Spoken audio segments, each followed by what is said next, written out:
Good morning students. BSc part first year unit third and paper third हम पढ़ रहे थे। हम इसके अंदर रिक्शिया के बारे में पढ़ रहे थे। ठीक है, हमने रिक्शिया के स्कोर की कंप्लीटली स्ट्रक्चर देख ली थी। आज हम जो पढ़ेंगे टॉपिक वो है हमारा रिक्शिया के लाइफ साइकिल के बारे में। ये आपका इसमें लास्ट टॉपिक है। देन आपका इसमें रिक्शिया जो टॉपिक है वो कंप्लीट हो जाएगा। फिर हम पढ़ेंगे इसमें मार्शिलिया के बारे में। ओके, तो हम इसका लाइफ साइकिल देखेंगे।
ये है रिक्शिया का जीवन चक्र।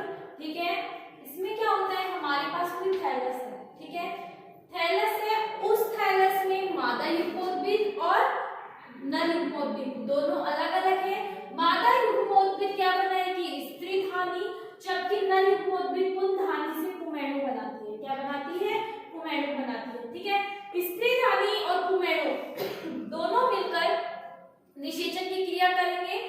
निषेचन की क्रिया होने पे निषिक्तांड बनता है। निषिक्तांड आगे चलकर विकसित स्पोरोगोनियम बनाता है और ये स्पोरोगोनियम बनने के बाद इस स्पोरोगोनियम के अंदर बीजाणु मात्र कोशिकाएं होती हैं। जो बीजाणु मात्र कोशिकाएं अर्धसूत्री विभाजन के द्वारा क्या बना लेती हैं, बीजाणु चतुष्क का निर्माण कर लेती हैं। फिर ये बीजाणु अंकुरित होकर एक नया थैलस बना लेते हैं। फिर ये मैच्योर हो जाता है थैलस। फिर अगेन यही प्रोसेस सब कुछ चलता रहता है। ठीक है, इस प्रकार ये क्रिया चलती रहती है। तो ये है जीवन चक्र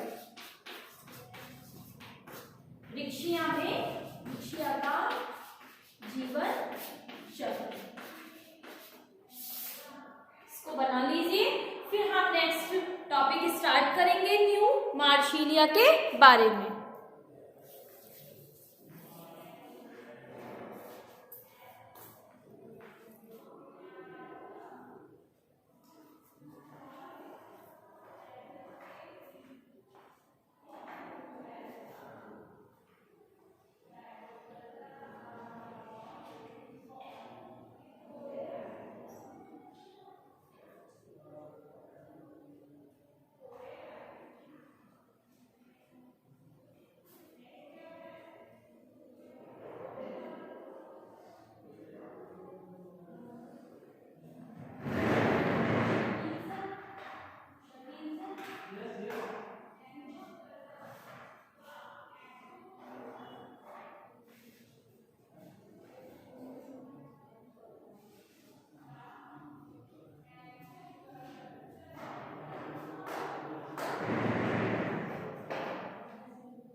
मार्केंशिया नया स्टार्ट होगा।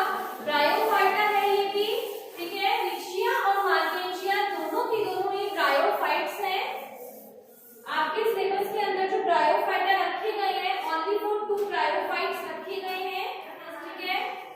तो लिखे इसमें नेक्स्ट मार्केंशिया,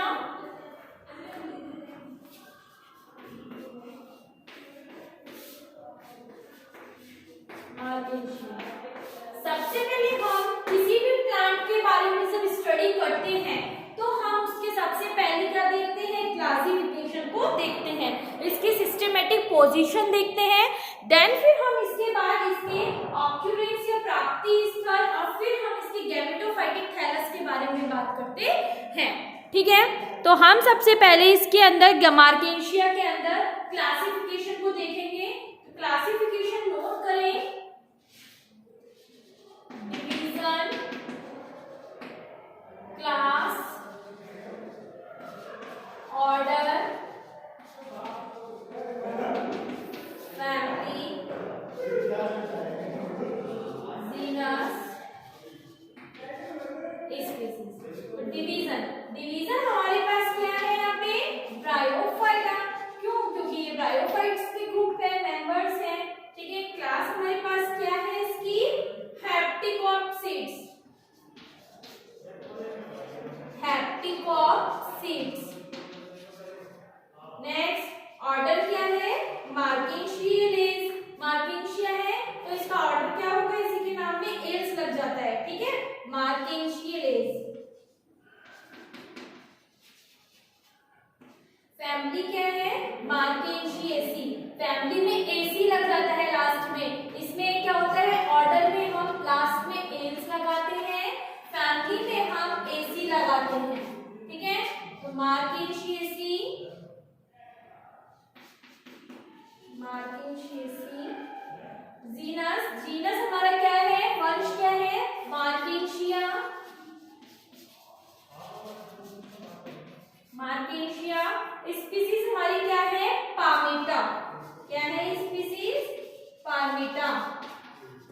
ये है इसका क्लासिफिकेशन। एक बार दोबारा बता रही हूँ, यहाँ पे हमारे पास डिवीजन, देखो हमने इससे पहले एल्गी पढ़ी, ठीक है। तो हमारे पास एल्गीज में क्या क्या थे, ऑसिलेटेरियो, नॉनस्टॉप, मतलब जितनी भी हमने पॉलीसाइफोनिया, एक्टोकार्पस, वॉलबॉक्स, कारा, बाउचेरिया, ये सब हमारी क्या थी, एल्गीज थी। तो ये कौन से डिवीजन में आई थी, सबकी सब एल्गी की डिवीजन में आई थी। फिर हमने नेक्स्ट पढ़ा ब्रायोफाइटा। ब्रायोफाइटा में हमने रिक्शिया और मार्केंशिया पढ़ा है। तो रिक्शिया किसके अंदर आया, ब्रायोफाइट्स के अंदर, मार्केंशिया किसके अंदर आया, ब्रायोफाइट्स। इट मींस ये दोनों ग्रुप जो है, दोनों मेंबर्स जो है वो कौन से ग्रुप के हैं, ब्रायोफाइट्स के हैं, ठीक है। नेक्स्ट फिर हम बात करते हैं क्लास की। क्लास इसकी कौन सी होती है, हेप्टिकॉप्सिड्स।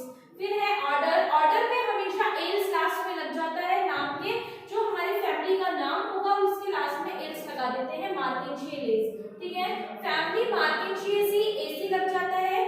जीनस मार्केंशिया और हमारे पास स्पीसीज क्या है, पामेटा। इसको नोट डाउन करें। फिर हम पढ़ेंगे इसमें नेक्स्ट आगे ऑक्यूरेंस के बारे में, इसको नोट कर लीजिए।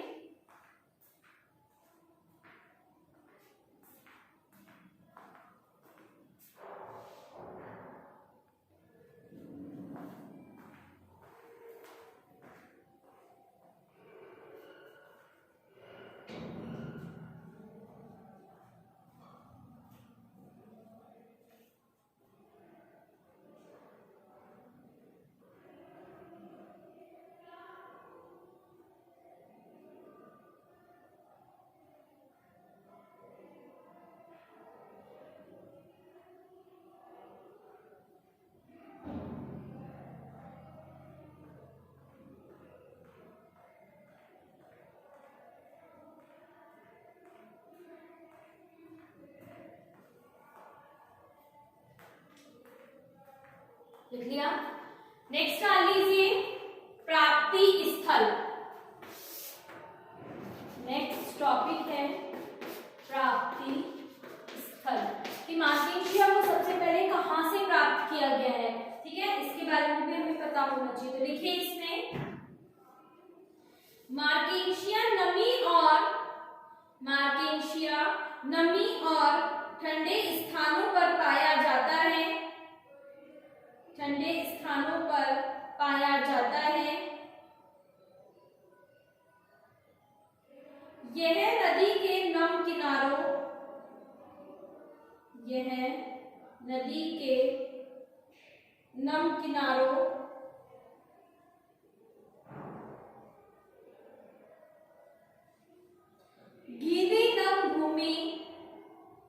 गीली नम भूमि,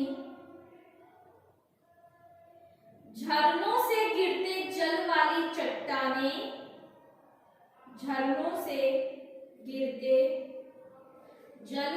चट्टानें,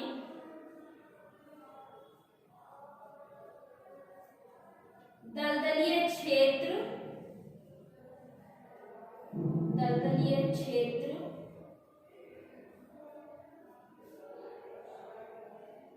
जलाशयों के समीप नम मिट्टी,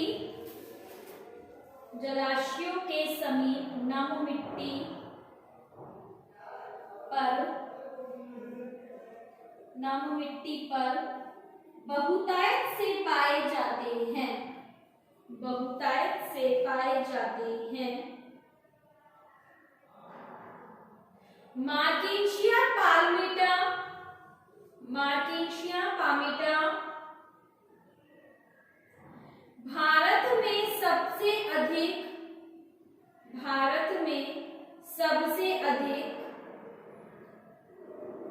मिलने वाली जाति होती है, जो हिमालय के विभिन्न क्षेत्रों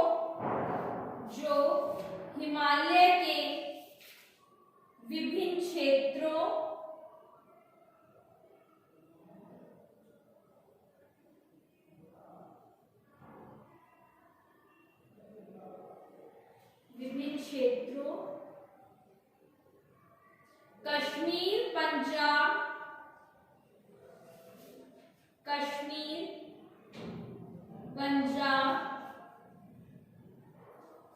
आसाम, ऊटी,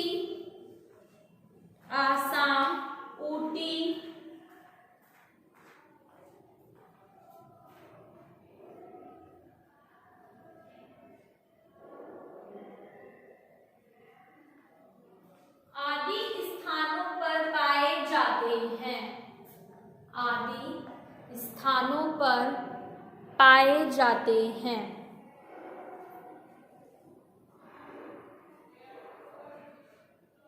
ठीक है। नेक्स्ट अब हम देखेंगे इसके गैमेटोफाइटिक प्लांट्स के बारे में, मतलब थैलस की स्ट्रक्चर के बारे में। तो नेक्स्ट टॉपिक डाल दीजिए थैलस।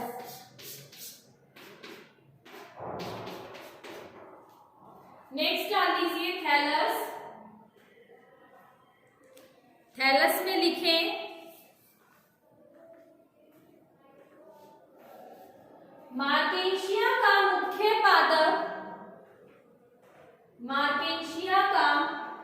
मुख्य पादप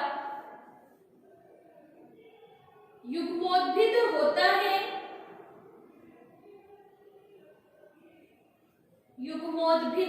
है। यह चपटा सुकाए द्विभाजी रूप से शाखित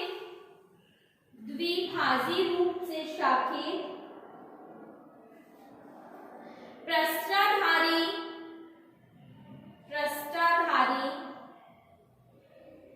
तथा श्याम होता है। इनकी पृष्ठ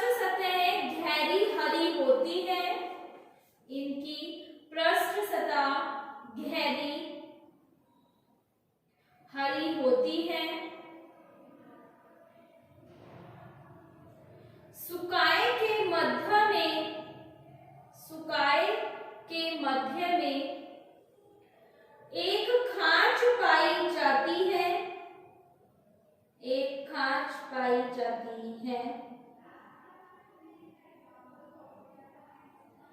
मार्केशिया की दोनों सतहों में मार्केशिया की दोनों सतह में अंतर पाया जाता है,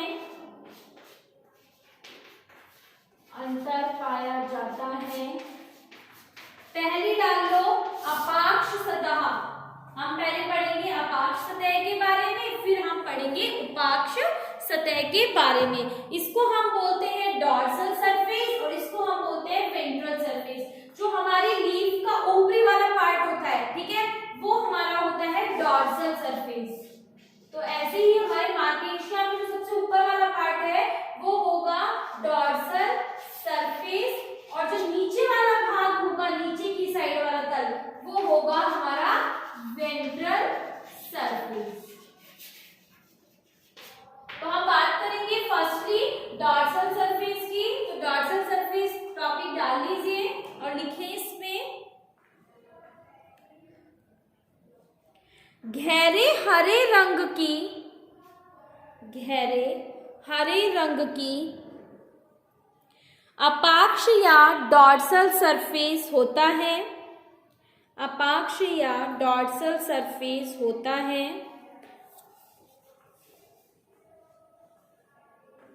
इनके बीच में एक काला छिद्र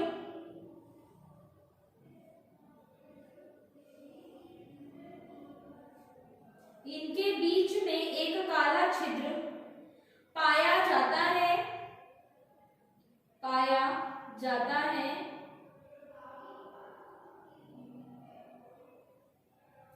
मार्केशिया के भीतरी भाग में वायु गुहिका पाई जाती है, वायु गुहिका पाई जाती है।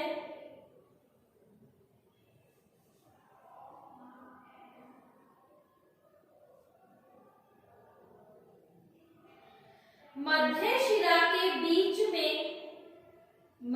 शिरा के बीच में एक कप समान संरचना पाया जाती है, एक कप समान संरचना पाई जाती है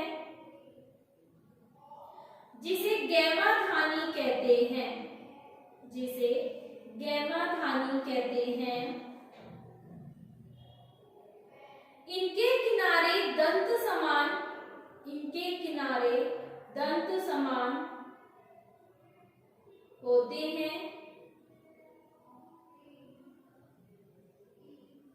हैं, यह कायिक जनन की संरचनाएं होती हैं, यह कायिक जनन की संरचनाएं होती हैं।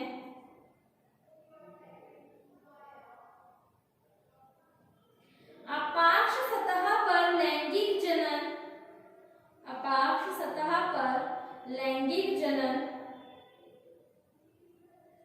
के दौरान थैलस के कुछ क्षेत्रों पर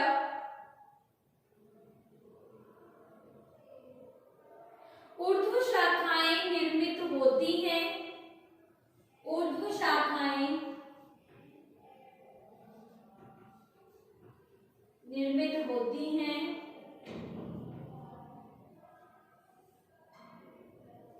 जिन पर मादा और नर जननांग लगते हैं, नर जननांग लगते हैं। जो शाखाएं नर जननांगों अर्थात पुंधानियों को, जो शाखाएं नर जननांग अर्थात पुंधानियों को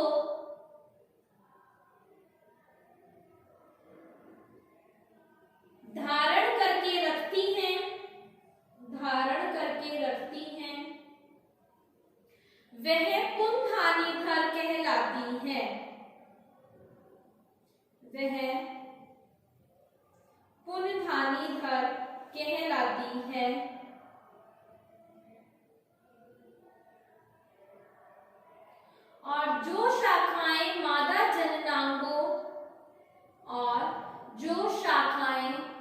मादा जननांगों या स्त्रीधानियों को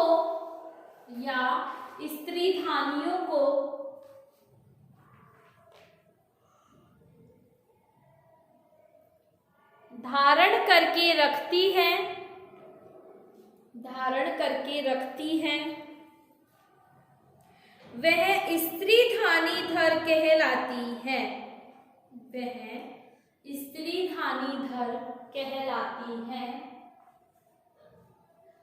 मार्केंशिया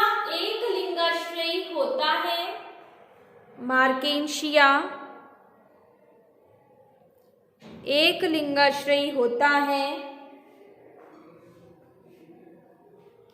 क्योंकि इसमें पुंधानी और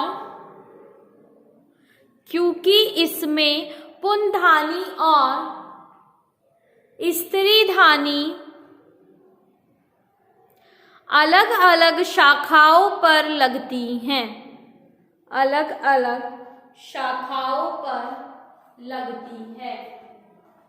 ठीक है, ये हुआ। अब हम इसका डायग्राम देखेंगे। अपाक्ष सतह का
ये डायग्राम बनाइए। देखो ये है गैमा कप, ठीक है, क्या है ये लगी हुई गैमा कप। ये क्या